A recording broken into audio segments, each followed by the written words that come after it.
मुंबईकरांसाठी आनंदाची बातमी समोर येते। मुंबईकरांचा प्रवास आता अधिकच वेगवान आणि सुखकर होणार असल्याचं म्हटलं जात आहे, कारण आता 2 नवीन मेट्रो मार्गिकेंचा शुभारंभ होणार असल्याचं समोर येत आहे। खरं तर लवकरच मेट्रो लाईन 9 चे पहिले टप्पे दहिसर पूर्व ते काशीगाव दरम्यान प्रवाशांसाठी सुरू होण्याची शक्यता व्यक्त केली जाते। या 4.5 किमी लांबीच्या पहिल्या टप्प्याचं उद्घाटन एप्रिलच्या पहिल्या आठवड्यात होण्याची तयारी आता आखण्यात येते। 3 एप्रिलला याचं उद्घाटन होणार असल्याचं म्हटलं जाते, अशी शक्यता वर्तवली जाते।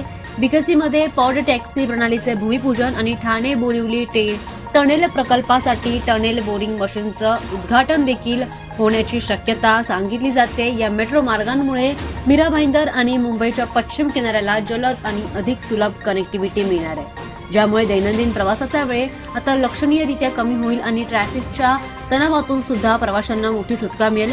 मेट्रो लाईन 9च्या पहिल्या टप्प्यामुळे दहिसर काशीगाव परिसरातील रहिवासी आणि मुंबईमध्ये दररोज प्रवास करणाऱ्या हजारो लोकांना याचा फायदा मिळणार आहे। खरं तर मुख्यमंत्री देवेंद्र फडणवीस, उपमुख्यमंत्री एकनाथ शिंदे आणि सुनेत्रा पवार यांच्या उपस्थितीत याचं उद्घाटन होण्याची शक्यता व्यक्त केली जाते। एकदा हा मार्ग मोकळा झाला की प्रवाशांना प्रवासादरम्यान मोठा दिलासा मिळेल।